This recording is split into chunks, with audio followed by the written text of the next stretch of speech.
આજે મુખ્ય આપણો જે આ કાર્યક્રમ છે એ સૌપ્રથમ તો આપણા સમાજના યુવાન અને સમાજ માટે રાત દિવસ મહેનત કરતા હતા એવા સ્વર્ગસ્થ ઘનશ્યામભાઈ રાજપરાની શ્રદ્ધાંજલિનો કાર્યક્રમ છે।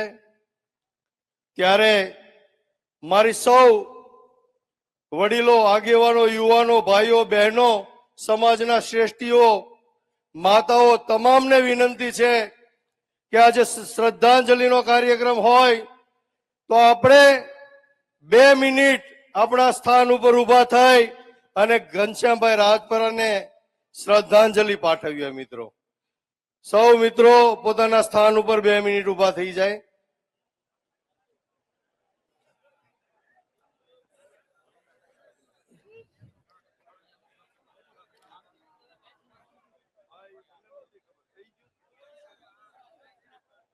સોરી, કઈ વાંધો નહીં, 2 મિનિટ મૌન।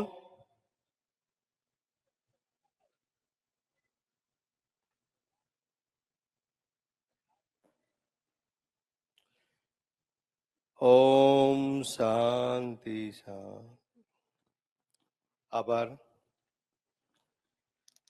મિત્રો, અહીંયા મંચ ઉપરથી મને કહેવામાં આવ્યું કે આપણે એક ફેરી શ્રદ્ધાંજલિનો કાર્યક્રમ થઈ ગયો છે, પરંતુ હું આવ્યો એ પહેલા થઈ ગયો, મને ખ્યાલ નથી, સોરી। પરંતુ આ મંચની અંદર બેસેલા સમાજના લોકો એમાંથી 50% ત્યારે નહીં હોય, એ લોકોને પણ આનો લાભ મળ્યો। મિત્રો, અગાઉના ઘણા બધા વક્તાઓએ સમાજ સાથે થતા અન્યાય અને અત્યાચારની વાત કરી। ઘનશ્યામભાઈ રાજપરા એમના પરિવાર સાથે જે અન્યાય અને અત્યાચાર થયો એમની વાત કરી। મિત્રો, સૌપ્રથમ આજે આ મંચની અંદર વિછિયા મુકામે ખૂબ મોટી સંખ્યામાં સમગ્ર ગુજરાતની અંદરથી જેને કોળી સમાજની ચિંતા છે, કોળી સમાજની વેદના છે, કોળી સમાજની પીડા છે, આવા તમામ લોકો સમગ્ર ગુજરાતના ખૂણે ખૂણેથી આજે વિછિયાની અંદર પોતાના સમાજ માટે હક અને અધિકાર માટે આવ્યો છે, હક અને અધિકાર માંગવા માટે આવ્યા છે। ત્યારે આ સમાજના લોકો, એને કોઈએ વાહન ભાડું નથી આપ્યું, એને કોઈએ જમવાની લાલચ નથી આપી, એને કોઈ પ્રલોભનો નથી આપ્યા, પરંતુ આ જેટલા બેઠા છે, જેટલા લોકો પોતાનું પેટ્રોલ, ડીઝલ, પોતાનો સમય, પૈસા, પોતાની મહેનત કરીને અહીંયા પહોંચ્યા છે, એ તમામ લોકોને સમાજની પીડા છે, સમાજની ચિંતા છે, સમાજની વેદના છે। કારણ છેલ્લા 30 વર્ષથી આ સમાજના તમામ લોકો વેદના અનુભવી રહ્યા છે, પીડા અનુભવી રહ્યા છે।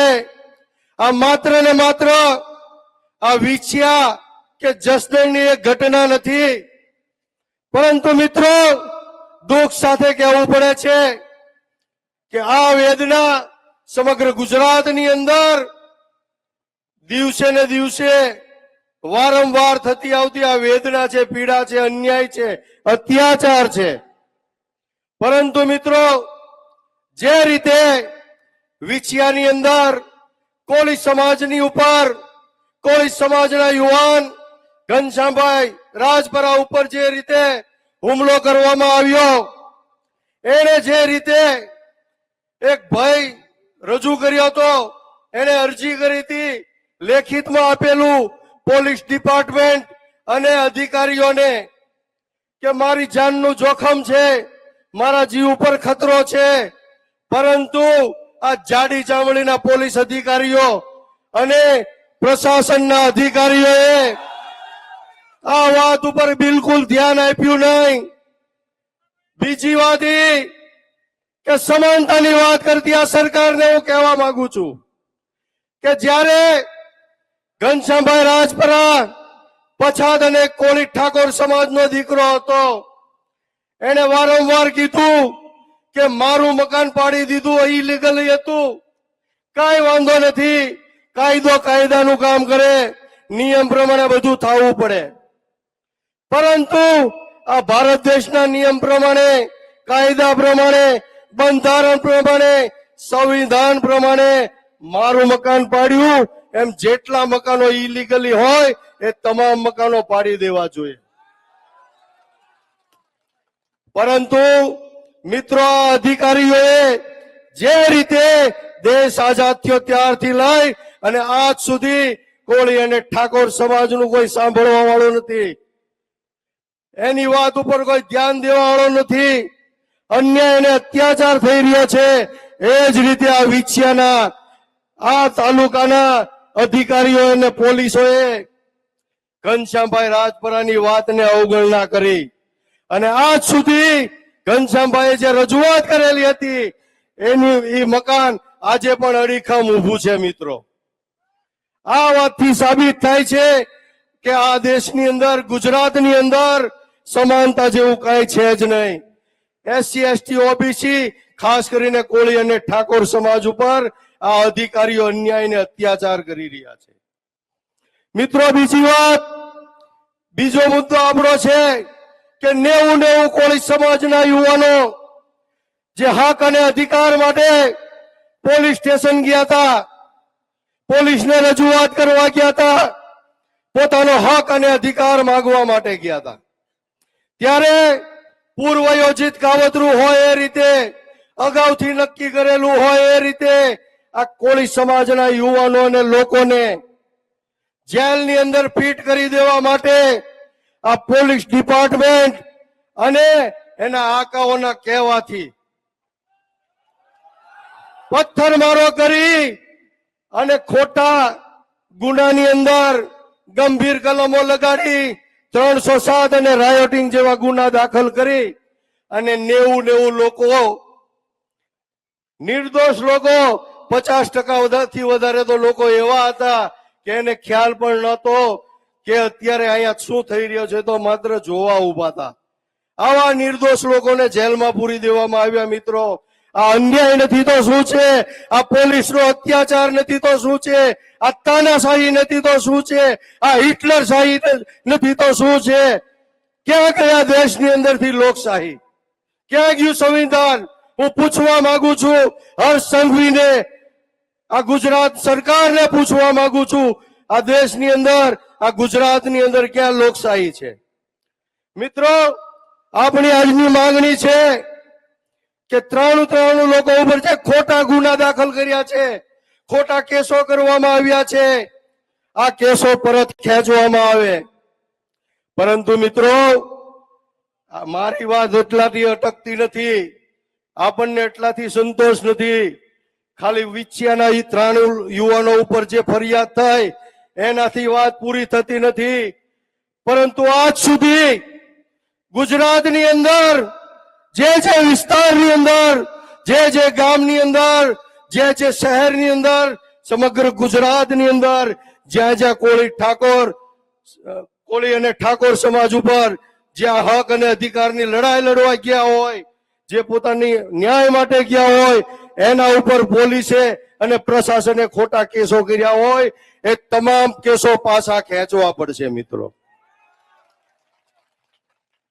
મિત્રો, આટલાથી અટકતું નથી, પરંતુ જે ચાપલુસી કરીને પોતાના આકાઓની, સરકારની, ઉપરી અધિકારીઓની જે ચાપલુસી કરી અને 93 લોકો ઉપર ખોટા અને ગંભીર કેસો કર્યા છે, એ અધિકારીઓ, પોલીસ અધિકારીઓને કહું છું હું, અહીંયા ખૂબ મોટી સંખ્યામાં પોલીસ છે, પરંતુ જે ભ્રષ્ટ પોલીસ અધિકારીઓ છે એને હું કહેવા માંગુ છું.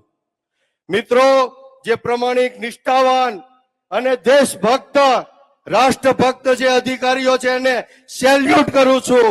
સુખદેવસિંહ ઝાલા હોય, આરડી ઝાલા હોય, આવા અધિકારીઓ, નિલીતભાઈ હોય, આવા પોલીસ અધિકારીઓને સેલ્યુટ કરવાનું મન થાય. પરંતુ નેતાઓની, સરકારની ચાપલુસી કરવા માટે આવા 90 નિર્દોષ લોકો, 90 નિર્દોષ યુવાનોને જેલમાં ધકેલી દેવામાં આવે, ગંભીર ગુનાઓ દાખલ કરવામાં આવે. આવા નેતાઓને, આવા પોલીસ અધિકારીઓને હું આજે આ મંચ ઉપરથી કહેવા માંગુ છું કે સુધરી જાજો. તમે બંધારણને હાથમાં લેશો, સંવિધાનને હાથમાં લેશો, લોકશાહીનું હનન કરશો, તમારા બક્કલ અને પટ્ટા ઉતરતા વાર નહીં લાગે. મિત્રો, આવનારા દિવસોમાં આ જે સમિતિ બની છે, આ સમિતિ દ્વારા ભૂતકાળ જે બની ગયો, ભૂતકાળની જે કોળી અને ઠાકોર સાથે જે અન્યાય અને અત્યાચાર થયો, એ બધો ભૂતકાળ બની ગયો. પરંતુ કોઈ પણ અધિકારી ખોટી રીતે કોળી અને ઠાકોર કે કોઈ પણ સમાજના લોકોને હેરાન કરશે એટલે આ સમિતિની આ જય અને પડકાર બનીને ઉભો રહેશે. મિત્રો, બીજું મિત્રો, વધારે વાત નહીં કરતા, આપણે અમિતભાઈને પણ સાંભળવાના છે. બીજા ઘણા બધા વક્તાઓ આપણી વચ્ચે ઉપસ્થિત છે.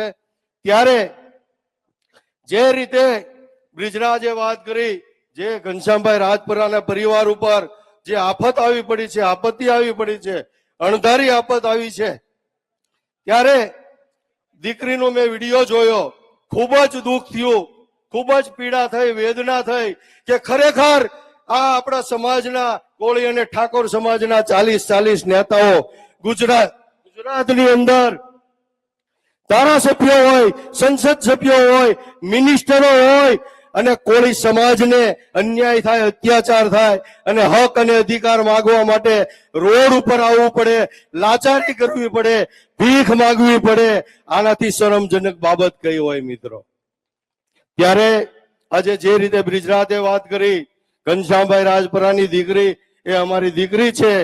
ભવિષ્યમાં જ્યારે પણ એના પરિવાર દ્વારા એમના લગ્ન કરવાની વાત આવે ત્યારે મિત્રો, મારા સૌભાગ્ય છે કે આજ સુધી સમૂહ લગ્ન દ્વારા મેં 1700 થી વધારે દીકરીઓના સમૂહ લગ્ન કર્યા છે. આ મારું ખૂબ મોટું સૌભાગ્ય છે.